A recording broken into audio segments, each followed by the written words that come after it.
mbote lisusu bandeko na ngai na bandeko oyo ngai tokutani ndenge tomesana kokutana biso na bino nalobaka na bino likambo eza ya contrat tosigna kolukelaka bino ba information kolobisaka ba politique kolobisaka ba pasteur ba musulman ba tradi praticien banani lisusu bato nyonso tout parce que moto na domaine na ye ndenge tolobi lelo toza na Congo ba question d'actualité za ebele bangombe tolia yango tolia te ba question banani yango bayena bangombe bakafurumweto to ba congolais tozo comprendre te masolo bandeko na ngai niki alei aye koloba kele contre machine à voter parce qu'ils ont frisé la fraude na ba révélation sur assassinat ya expert na Kasai kuna na phénomène comme on a ça pendant que phénomène comme on a ça pour ngona esili penzate pambate tolobela ki makambu ya Kakenge toza kuna na mweka tolobela ki makambu batu balobi ba Evariste Boshab Mabundi mabilengi balobi totuna ba mwa question eza ba makambu wana bandeko na ngai yango lelo tokolobela lisu tokozonga na mweka na Kakenge mais entre temps toza na Kinshasa la question d'actualité Rit Chich Toko Pembe mbote madame mbote ndeko Eliase santé za madame santé bien boni santé ya parti politique na yo parti na biso tozokoba mosala ezosalema na utaki enrôlement na fief électoral nanga na Kinshasa pe tozocontinue mosala et na ba province mosusu l'activité ezali. D'accord. Quelle différence y a-t-il entre Kinshasa na base électorale na yo yoza présidente nationale ya parti politique tango zoloba base électorale na yo to fief électoral na yo Kinshasa oyebi ke obongisa te parce que ovandaka na Kinshasa obongisa te yango kimeli na mboka eza bongo te koloba fief électoral nanga eza ka kotalisa ke eza place na chaka na bimisaka mutu na ponama na représenter na niveau national population donc elinka koloba bongo oyebi ke nga naza tout terrain naza Nord Katanga nazo maîtriser yango Grand Kasai Mobimba nazo maîtriser yango Kinshasa toloba te même ba Congo oyebi ke naza mutu ya terrain quoi. D'accord, mutu ya terrain madame Rita Chitoko Pembe na mweka bisika okendaki kosanrole makambo ebimaki na Kakenge tutu nini okutanaki nango na fief électoral na yo bon de koelezea kotalisa nanu kaka voyage nanu ezaki pasi po nzela penza eza te kolonga kananga kokoma Kakenge tolalaki kutu na nzela na ba minuit na kati ya mutuka po moyen ko risquer ezalaki te ba érosion pembeni soki omoni kutu na bilili place mususu na kati ya butu chance mutuka moko ya munene ezo ya sima etingiki biso et facilité biso mais c'était pas facile mutuka kutu ya ba militaire oyo bazaki penzela nzela pona kokende kosunga situation ya Kakenge ekufaki disque parce que ba forçaki makasi donc ezaki pasi koleka soki omoni bilili ezo sala passe na profiter pe kosenga mbela na mokonzi Thomas Luwaka pona kotala nzela wana eza nzela national soki nani gouvernement provincial ezokoka kosala plaidoyer te mais biso lokola ba fils ya RDC na ba fille ya RDC ba natif ya Grand Kasai to kosenga pona bakoka kotala pe nzela wana parce que eza d'une importance capitale oezo relier Kananga oeza na Kasai central na Mweka oeza na nouvelle province ya Kasai ko répondre yo na Kakenge tokutaki situation ya mawa oyo bandeko na biso bazalaki ba mususu bakufaki bao bazokaki na hôpital na centre de santé à référence et kotala mboka kimia malili batu bakimi parce que ezali na chef Kalamba ya bakete ya Chofa na localité ya Kalamba oyo ye asepelaki a défier bana ya RDC Mobimba particulièrement oyo ya Grand Kasai oyo tozali biso nyonso tosangani mpona kimia ezonga me ye aswani na kimia alingi kimia te alingaki a imposer bitumba na territoire na biso ya Mweka mais oyo na ko féliciter population ya Mweka parce que baboyi ko adhérer na ba initiation ya oyo akendaki kosala recours na ye oyo chef famille Swana Kasonga Mule alias Kasonga Mule oyo ifalaki a initier bango po bakoka coopérer mais na féliciter bandeko na biso mingi ya Kakenge ya Mweka de manière générale o baboyaki ko adhérer na initiation wana. Okay. Madame, bon, na eu message na eu pas ministre ya balancement ya ba travaux. Bon, espérons qu'il y a ko inaugura ta 2 mètres banda ki wana izama ka. Asunga penza asunga parce que nzela wana nde mais basenga ka kosunga na mutu oyo azo sala. Na bité ce qui madame Eric a dit que excellence nani il y a travaux publics. Excellence Thomas Louaka. Ah d'accord.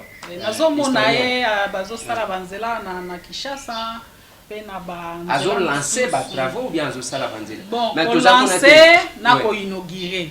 On le voit. Yango na to sengi pe na ba planification na balancement bazo sala ba aluka ko prévoir pe dans na court terme pour na ba réhabiliter. Mais fils d'abord en terre dure, zela ya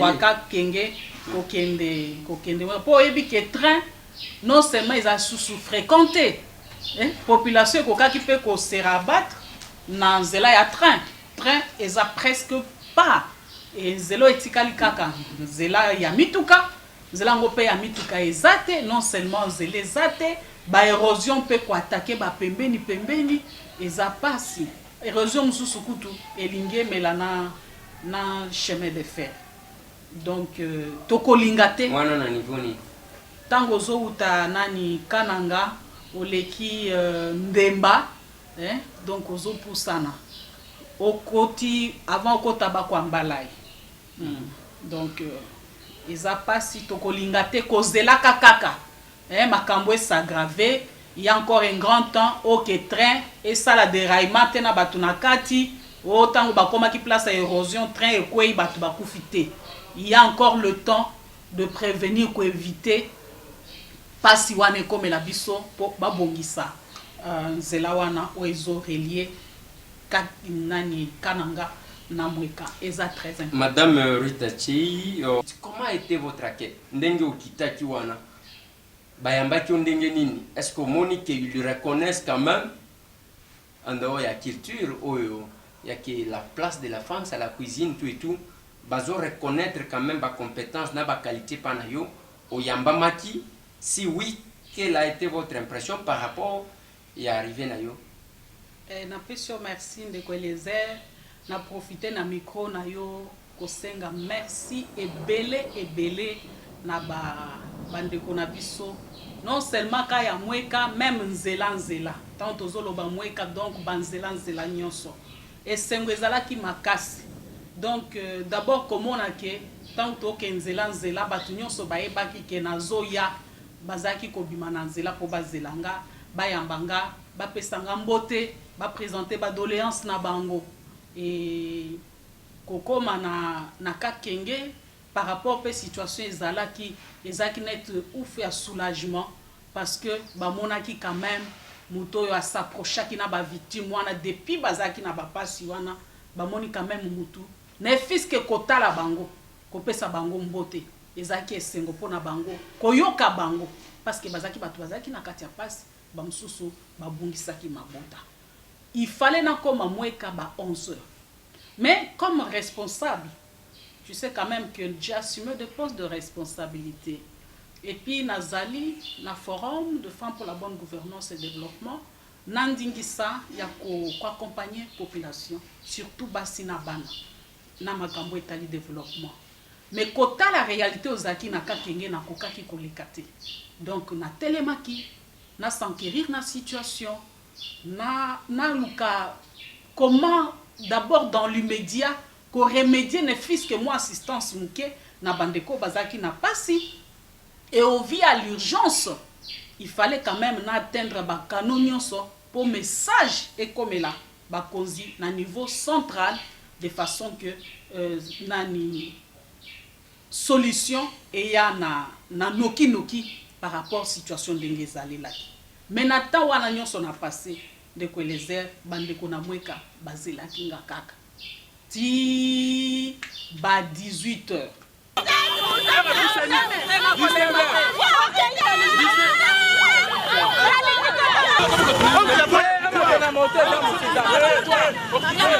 Donc na koti na mweka 7 km na barrière ba 18h passé. Nazaki surpris comme on a ke bazelinga tellement balobi ba musu ba décider ba bite to landai ba moto ba mama ba ekozelanga na zamba wana à plus de 7 km et entré à mweka tangu na moni bango na musika na esengo et puis c'était un devoir, une interpellation en même temps kokita wana kozelanga nzela de koleza na comme na résidence nanga ya mweka. Vraiment, 19h passé, il faisait vraiment sombre. Mais kota la population no ezala kingai banda 11h. Quel attachement! Ti na komi na butu. Donc to solo laki na ba mama wana, na ba papa, na ba jeune, ba oya koyemba to yembi, ba oya kobina to bini et puis ba sali nzambe bazalaki to bondeli. Donc ngai mweka ezalaka neti mwana ke nanda kwa papa na ye. Donc namoni ke etikala ko changer te et pe e ko changer kate bolingo yo bandeko nanga bazotalisanga. Par contre eza interpellation pour nanga nde ezo motiver encore nga plus pour na ko raisonner kotala quelle réponse je vais donner na population. Quelle réponse, quel apport j'ai encore à donner pour cette population qui attend de moi quelque chose de positif. Cette population peut être désespérée ou tellement désespérée qui quand elle voit, elle dit « Ah, nous avons une réponse ». Je dis « Oui, c'est ce qui m'a encore beaucoup poussé. Ndo monaki na telemelaki nanu likambo oezaki kolekanaka kengela. Quel que soit Bakou Nazui de gauche à droite, Baningi Singa Panzi, Nalobaki, la vérité est têtue. La vérité est têtue. Lokuta et Yakana, ascenseur. Vérité landakana, escalier. Mais la vérité reste la vérité. Moi, je signe un contrat avec Dieu, avec la nation, avec la population. Yakoloba vérité. Parce que ce n'est que par la vérité, au changement tozoluka et kokukisama. Au développement tozoluka et kosalema nde eloko na sali. Donc esengo nazanango eleki tellement makasi. En tout cas na remercier les sous bandeko nanga nyonso na kei ba réserver la kingai. C'est pourquoi na kotika kate ko défendre cause nabino. Na kotika kate ko lutaka pona bien-être na biso nyonso. Surtout na o etali mweka. Jamais je ne me tairai, même pour la nation congolaise, pour la likambo ezotala, intérêt à la population, intérêt à la nation nabiso, bien-être nabiso nyonso. Mweka d'avant bitumba, na mweka ya pendant bitumba okenda kikokutana nango. Eloko nini epesa ki oma wakoleka? O epesinga mawandeko Eliezer d'abord komona basi wana na bana. Bilamba bazalaki nango na nzoto depuis le 12 décembre tina kendaki na janvier wana azane loko ya ko changer na nzoto te. Kotala mwasi kobungisa mwana. Kotala famille mobimba ba pasoli bango ba machette. Kotala basi oyo qui ne vit que na bilanga. Bakimi mboka makolo.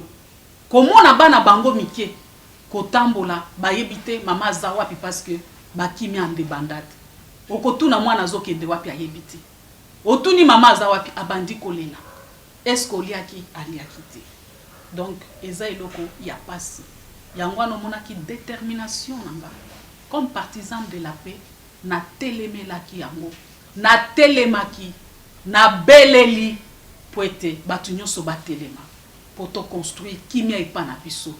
Et on a sepelé eza que réponse quand même est un peu rapide côté ya kolongola o azalaki moko ya o azaki koluka kozangisa kimia makasi malgré que makila etangi, mais on a maîtrisé la situation. Non, mais, bien que inquiétude des anans parce que il faut na bao bazaki na zamba o bayaki pona ko initier ba se rendre pe ou bien bakanga bango parce que tolingi kimia ezonga ndenge zalaki ba mama bazonga bilanga parce que na bilanga nde baliaka na bilanga nde bafutaka classe na bango et pas biso ba goy bazalaka te papa moi si oyo moi si esikane na cuisine et pas biso na mweka biloko anezate parce que na mweka biso basi nde topesaka mibali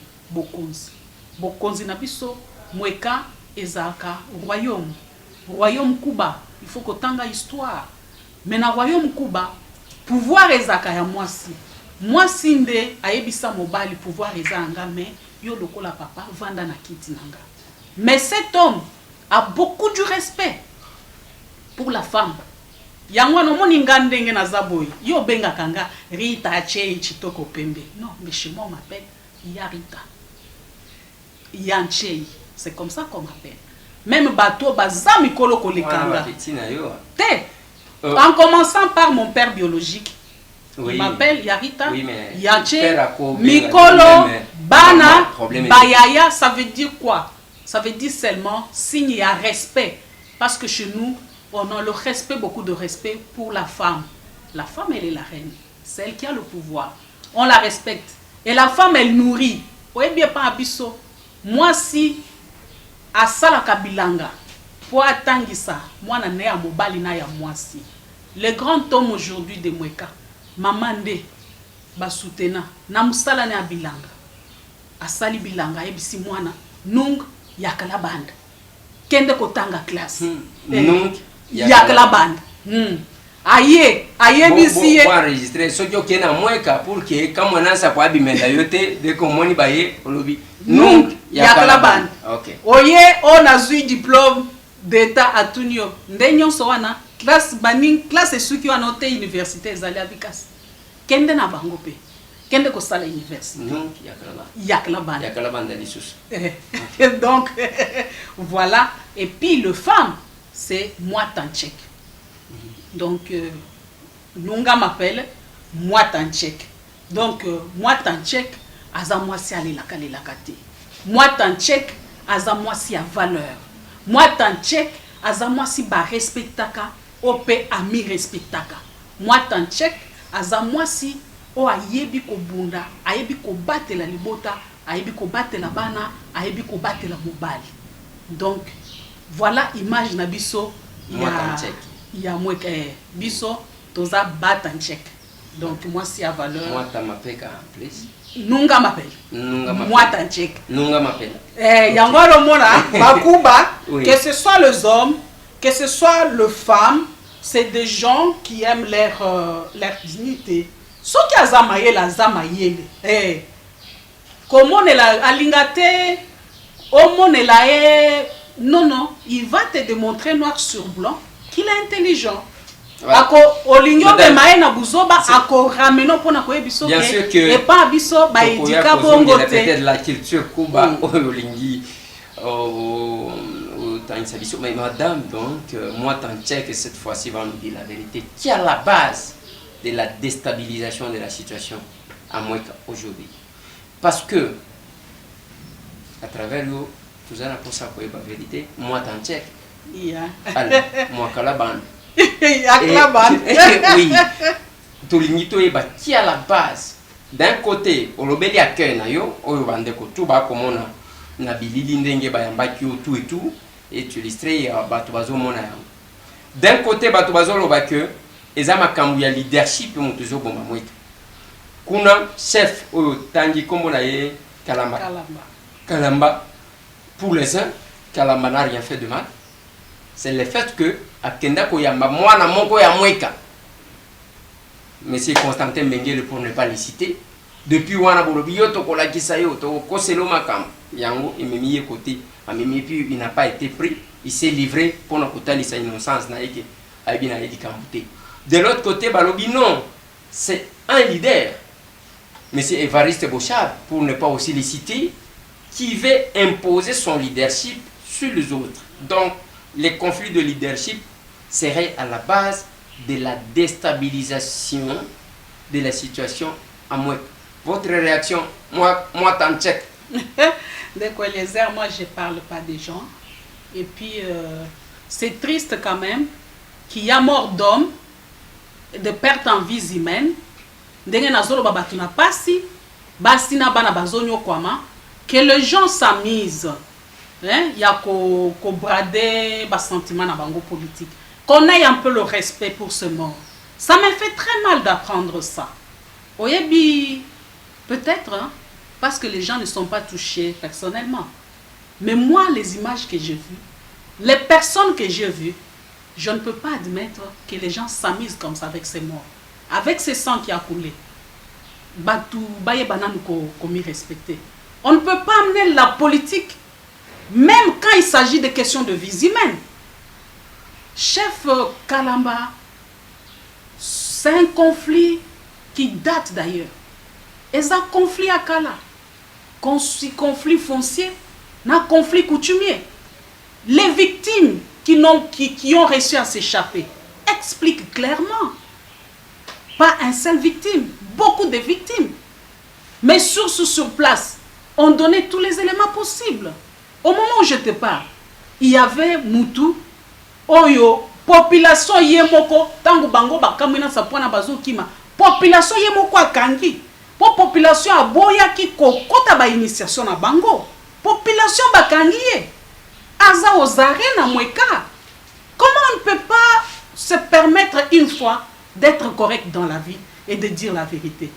Ouais, puis, et ça passe. Bochab peut avoir ses défauts. Je n'aime pas parler des gens.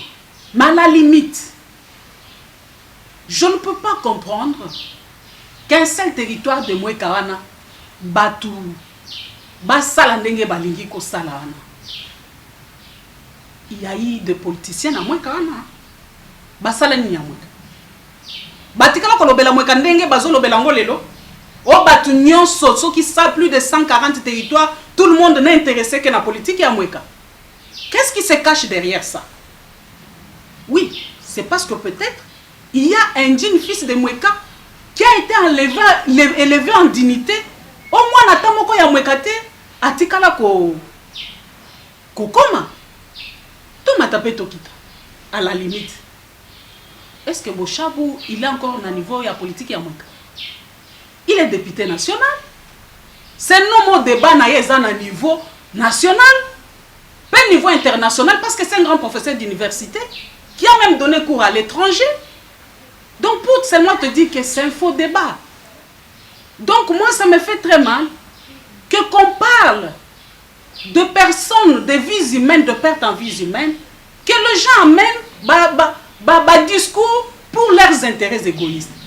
Est-ce que ce sang-là a écoulé? Et quand c'est pelana ba fils yamboka, on balingi ba dévier vérité. On vous dit que chef Kalamba fait recours na ba milice. On vous dit que voilà, il y a tel qui a été arrêté. Les victimes, vous avez les images. J'ai vu, tu as balancé les images dans ton émission, j'ai vu tes images na YouTube. Les victimes qui parlaient, qui expliquaient. Comment les gens peuvent vouloir tromper même vérité qui est mais qu'on trompe vérité, madame. Qui trompe, qui devine la vérité? Parce que ngana tuna qui n'a pas na conférence, yope ozala qui a mon amboka Évariste Bochab Mabundi Mabilien. Chef honorable Mbwesh était là. Honorable Mboulou était là. Honorable Liévin était là. Liévin était là quand les atrocités ont commencé là-bas, à Zalakiwan. honorable Mbulu et l'honorable Mweshi bazoni na Kinshasa balobi qu'il n'y a pas de milice kuna na Kakenge na mweka ba milice bazate. Mais lors de la conférence du professeur tomoni bango moko na gauche mususu na droite qui cherche à dévier la vérité pendant que ceux qui ont semblé faire croire à l'opinion qu'il n'y avait pas de milice étaient là. On a posé nos questions qui sont restées lettres mortes. Ndeko Eliezer na question merci. Oyebi que conférence de presse au lobby ngape na zalaki. Et cette conférence de presse a connu la participation il y a ba grand notable nyonso ya Kasai, au moni na même gouverneur honoraire ya Kasai ya zalaki, moi comme commissaire spécial adjoint na zalaki, ba député pe ba zalaki. Parce que là il était question qu'on conjugue les efforts pour na kimia ezonga na mweka et kokoyoka likambango ezalaki ni mais o évoqué batotangi baza ba député nationaux ngai comme citoyenne na sali o eza devoir nanga pe o eza droit nanga c'est que je veux na dénoncer ce qu'il fallait faire na sali alerte na sali mbela koyebisa bakonzi ya pouvoir central au cas où boyebi oezo le kanate voilà likambo eza boye bozwa ba mesures d'urgence. Mais avec ta question au moment où il y a de preuves ozo lo barana au député alekisi communiquer pour na ko contredire pour na ko pesa message à lokuta. Mais nous avons une justice dans un pays normal.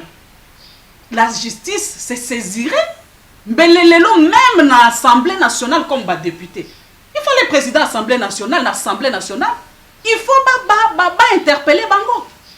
Ba répondre, ba expliquer la nation congolaise. Ba députés nationaux, ils doivent s'expliquer devant la nation. Mais il revient au président de l'Assemblée nationale qui doit comprendre véracité, na gravité, y a attitude wana. La justice aussi, parce qu'il y a eu bain de sang, parce que nous avons connu des pertes en vies humaines, ba cases brûlées, ba militaires, ba kenda ko sécuriser, on a même perdu de militaires. Nani mobali oyo alali na mbetu, na nani pota na lokolo. O bazwa ki lokolo la taximen. Po tangu bakangi ba milice wana, yende bazwa ki po ba kende kozwa bango. Donc il y a un nombre ya ba preuve belé qui permet à la justice, bien que bazan a présomption d'innocence, mais quand même justice ne fait que les interpeller. À la limite, c'est des gens d'Engozoloba qui auraient dû demander pardon à la nation et à la population. Il y a moins qu'un.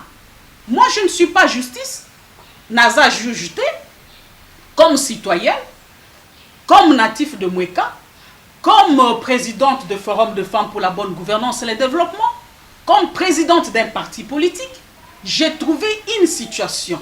Comme activiste de droits de l'homme, j'ai agi. Je fais ce qu'une personne normale a koki kosal. Natanga prévention à conflit. Na alerté. Danger ou ezaki koya. À la limite, je fais le nécessaire. Nazongi pe na croiser ma bon côté.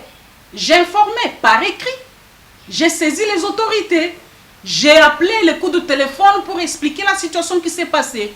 Na mekipe kobe tambela pona kolobake na hôpital bazana rupture.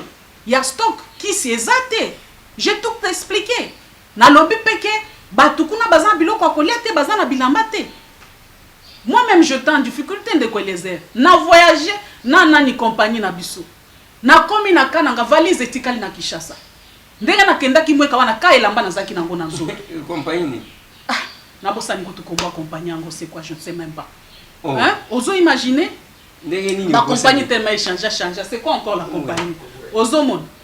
Donc kaka ça quand même j'avais droit à 20 kilos na soute, na 5 kilos à bagage. Mais je n'avais que 10 kilos na soute.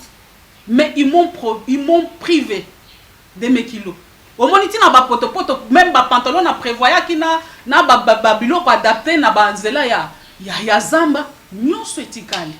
Donc na yeko somba liputa moko kuna pe tokomi magasin basi bakangi tosombili puta moko na wenze na komi kana mweka wana na bi tika pe kaka na cadre ko valoriser bandeko na ngabi basa elanga kaka kingo zero nde lamba wana batongela kinga na mweka wana tongo nde nalataki ekomi wana soki nalati basokoli nazongisi boye. Donc biloko nyonso badra etikali tout était resté na mafuta kopako. Et jusqu'aujourd'hui cette compagnie n'avait même pas présenté ses excuses. Ouais. Donc oso monake eza entre autres biloko oyo ba droit ya bato ezozala bafoué. Ce n'est pas normal. Yango avec les conflits avec la Belgique, d'ailleurs il y a biso Congo Airways ko banda ko pumbwa na mapata na mokili mobimba tina no. Ndeko Eliezer na kosenga ngana zo senga ba journaliste bo ede biso. Ici moi je suis très choqué. Au moins batu ba kufi na kakenge wana. Mwana makila tata na ngazati. Mwana ya makila ya mama wa botanga azati.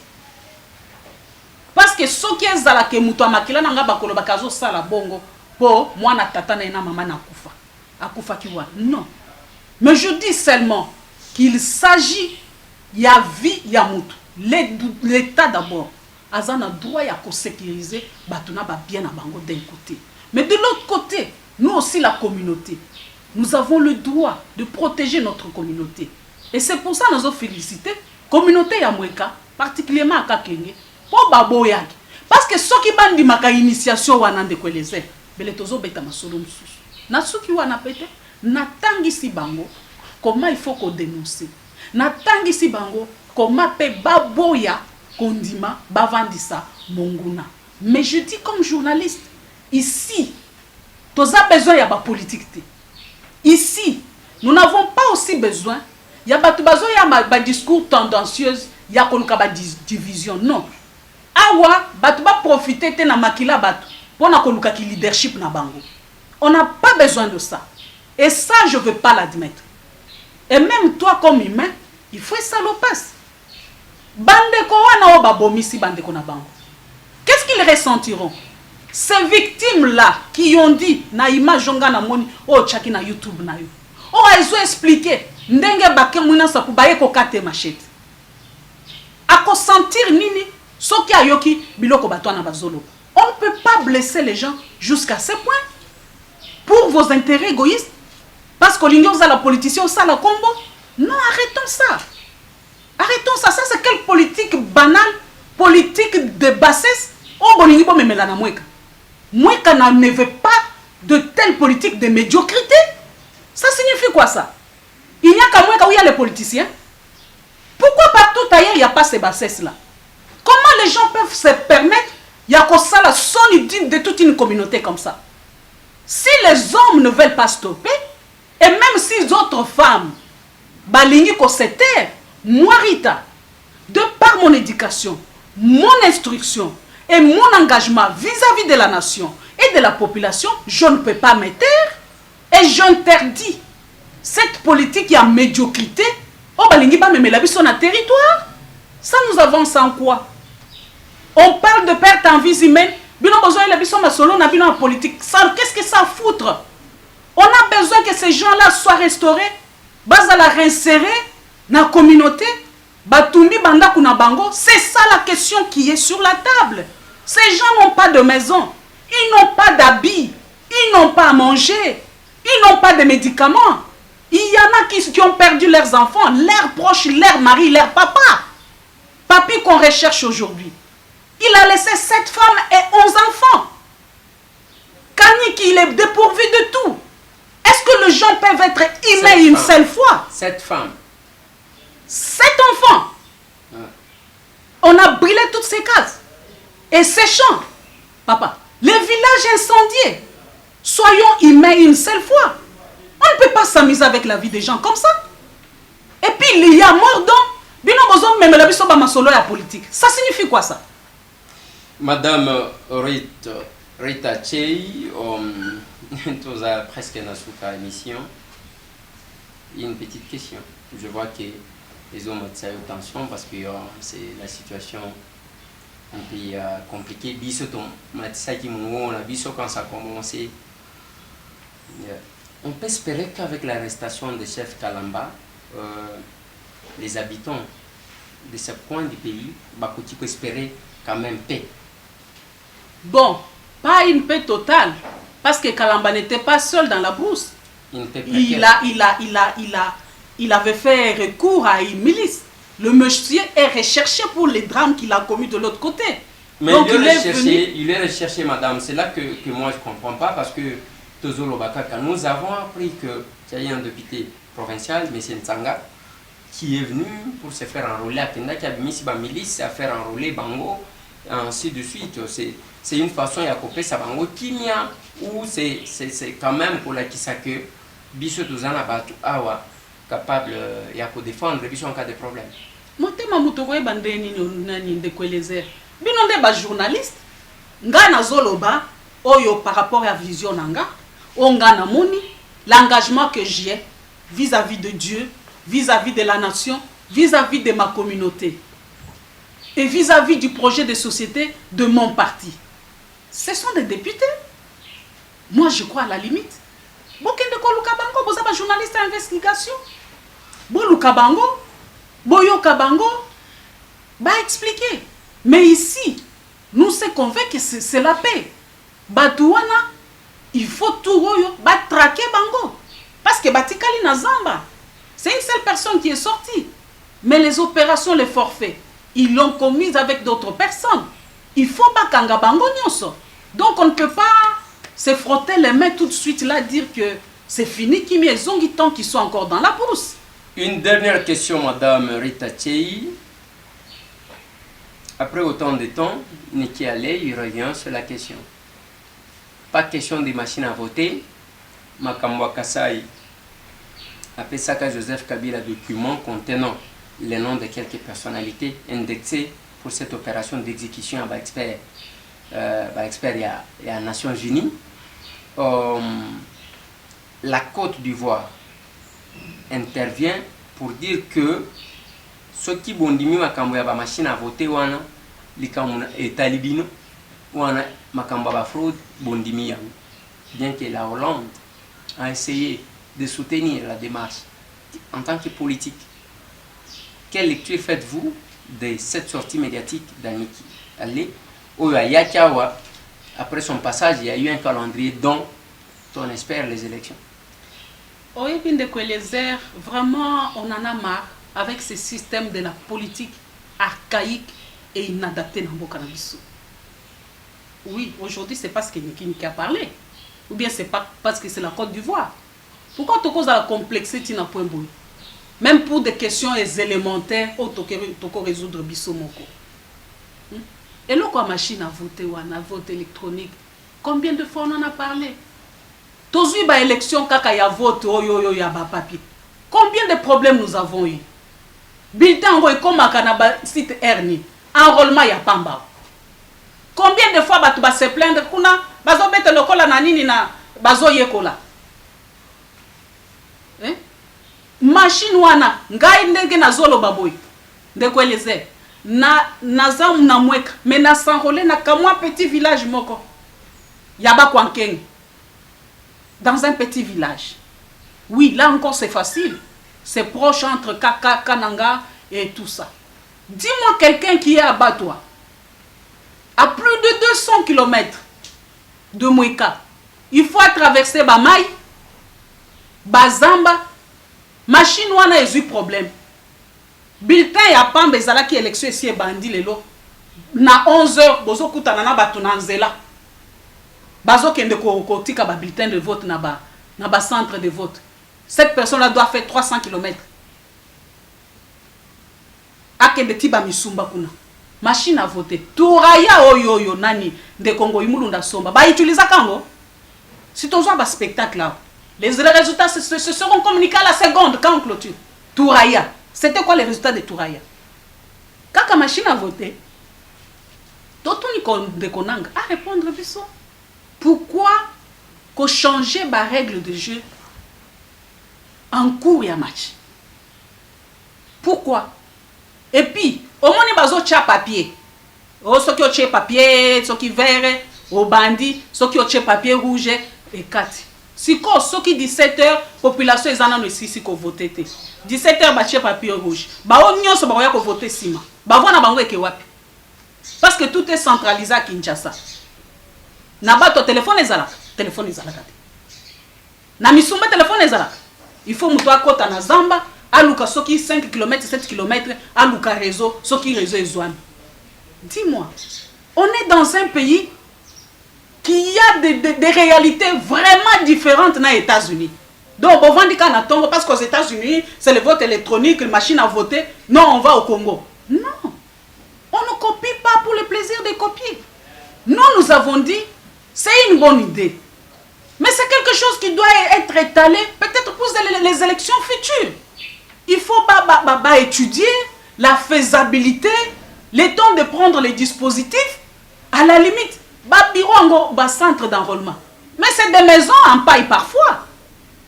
Papa, c'est ni tout c'est ni sensibilisation. Il a des véhicules partout. Prenons d'abord, oui, à Kinshasa, ça va encore. Mais est-ce que c'est facile d'abord Kinshasa, la capitale, les jours des élections? Prenons même l'exemple Kaka Yamwek. Un seul véhicule, il y a Seni. Et que ça, la ronde à territoire, c'est plus de 5 axes. Ils vont contrôler comment? Ils vont suivre ça comment?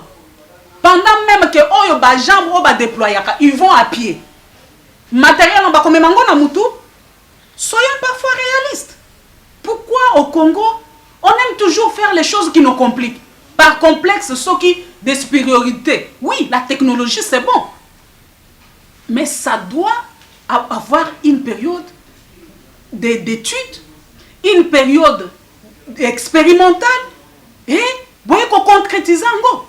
Les élections dans quelques mois pour changer le système à vote. Ou bien bolingi mboka, ou bien bolingi mboka te. Il faut niki aloba. Ou bien il faut Côte d'Ivoire aloba. Il faut Nations Unies aloba. Pour batu bayok. Ça, c'est pas quand même normal. Merci. Pour un pays soi-disant souverain. Pour un pays soi-disant indépendant. Tozana indépendance, mais sous une colonisation. Où nous ne voulons qu'on nous apprenne même des choses. La réponse. Ça, c'est quand même une honte. Ça fait la honte pour notre nation.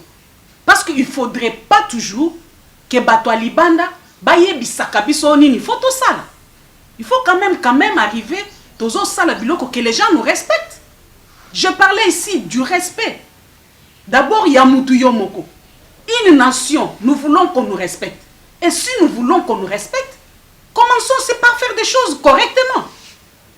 Quand même. Merci madame. Toza Nasuka, il y a émission, la caméra en face de vous, message na bandeko bakolanda yo na kizanvwete, bao bakolanda yo na Kakenge, ba oyo bakolanda yo na Salamabila, toza na Maniema, pe na Masimanimba et pas ba street Kalunga. Bandeko bakolanda yo zolo wana epa na bino za petit à Bombay. Voilà. Bao bakolanda yo partout à travers le monde, surtout bao bazana kati ya diaspora congolaise. Un message. Bandeko na pesi bino merci mingi na bolandi biso bolimbi sanga peut-être choquer l'équipe makasi parce que bon comprendre ngamoko na moni makila ya bandeko na moni na bana bazoki bapota parce que batumbaki ndapo et ko sala pasi komona ke bandeko pona esengo na bango même via batu ezali susu tinate na misu na bango kaka kombo na bango etangama bango kaka baloba masolo na bango ya politique même bisika masolo ya politique ezo sengate na sengi bandeko nyonso boyebike RDC ezaka na Kakenge te o bandeko bazolela toyoki pe lisusu na baeste kuna bandeko kolela o tozo senga eza tolukake to construire kimia na mboka na biso na bandeko ya mweka o bazana Kishasa o bazana Poto bozana na Lubumbashi bozala na Kananga partout dans le monde entier bozala sur place na mweka na sengi biso to se souder.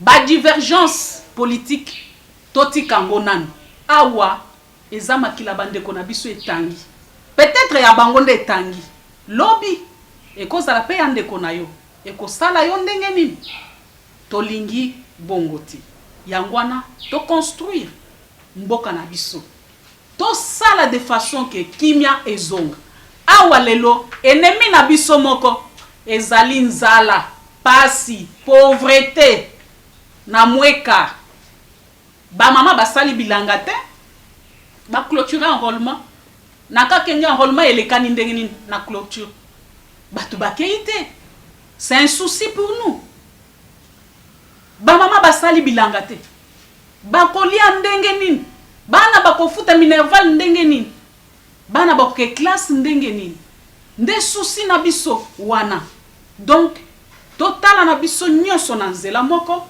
koluka ke monguna oyo bakendaki koluka po aya kozangisa biso kimia atangisa makila na mabele na biso ya mweka toboyango monguna to denonse ye abima libanda bakanga ye po kimia tozoluka na mweka tozolukango na espace Kasai nyonso tozolukango pe na Kinshasa tozolukango pe na Est pe na Bandundu bisika nyonso bandeko bazolela tozande besoin ya kimia kosenga pe bakonzi ya mboka alerte pe ezalaka bien soki bazosala alerte bolandaka pe boyokaka l'information barejetaka ngo te donc bakonzi encore un rappel vous avez le devoir de protéger les personnes et leurs biens tosengi merci déjà pour l'implication dans MONUSCO lokola ndenge bo apaiser quand même population comme on a présence ya ba militaire comme on a présence ya ba casque bleu comme on a présence à MONUSCO et se sentir quand même que ba yoki kolela na bango mais tokende nango tina suka mais etikali kisi bakonzi ministre à santé province basale le côté ministre à santé chez nous ils sont en rupture de stock bazana kisite botinda kisi na mweka ministre à droits humains ya idemora mweka ministre ya solidarité batu bakufi nzala na mweka banda ku batumbi tozozela bokanisa population ya mweka baza besoin ya pouvoir central ayanola bango bazozela impatiemment net monsieur kaniki wana aza mutu aleta azosalela leta musala kufi eza pona serment preta parce qu'alingi a protéger mabele a dénoncer banguna yangwana mwana na ye fiette na 3 ans kena sa mabele yangwana bana ne 6 na mwasi ne baba kati bango ba machette lelo alias ya mukolo azana sa mabele parce que a défendaki mabele. Merci. Donc tosunga toute la population de Mweka, je vous aime. Merci beaucoup. To se consolider message ya kimia muto akoyelo message ya division yebisa ye papa Nzambe azwa esika ya kovanda kati na motema na yo lukata espace ya bolingo muke o seme na kati ya motema na yo po makila ya bandeko etangi. Merci. Merci aussi bandeko balandi zalaki ritache chitoko pembe alobi epana bango ba benga ka ritate ngana benga ka pe ya che ya rita ya che comment si finalement na lobaga na batu mongo ba benga kanga un jour balobi yo ozo benga mokonzi eza pona mokonzi moko ozo benga ye na kombo lokola master na yo na bite ko banda leli na ko banda ko benga batu nyonso Papa Joseph Kabila Kabang, excellence, éminence, Papa Mobutu Seseko. Mais Mobutu tobenga Mobutu, Kasavubu tobenga ye Kasavubu, Lumumba tobenga kaye Lumumba. Ezana ba makamunengwana. Merci à vous aussi bandeko landi ndenge bolandi émission oyo. Il fallait que to zoye to solo la mwa makambu parce que za plateau to sala pona batu nyonso wana na kanisi mama nangai mama Ariete Bidi Kuidigila na Montréal, maman wana âgée à 80 ans. Alandaka tout ce que nous faisons à la loupe et à la yin. Maman Henriette Bidi Kuidigila. D'ailleurs, à Kansa Kilinga Ina de Konangai Daniel Safou, il est là, quel que soit son âge, quel que soit Bissika Zali Moussika. chaque fois azali kopambola biso que tosala mosala oyo tokosala mpona ekolo. Merci na madame Rita Chei pour la disponibilité na yo. Nalobaka comme d'habitude que eza bémission toyambaka bato nyonso tout kozala mwasi to kozala mobali eza problème te, mais le Congo a besoin que chacun trive son nom dans l'histoire du Congo. Message na bandeko nyonso tout oyo baza na mweka, je pense que bolandi yango. Ça sert à rien à kobomisa bandeko na yo parce que ozana soif, parce que le pouvoir est en même temps pour na kozala na bato. Ce que otikali yo moko pouvoir eza na tina te. Merci. Botika la brancher parce que ça comme ça. Tout le monde.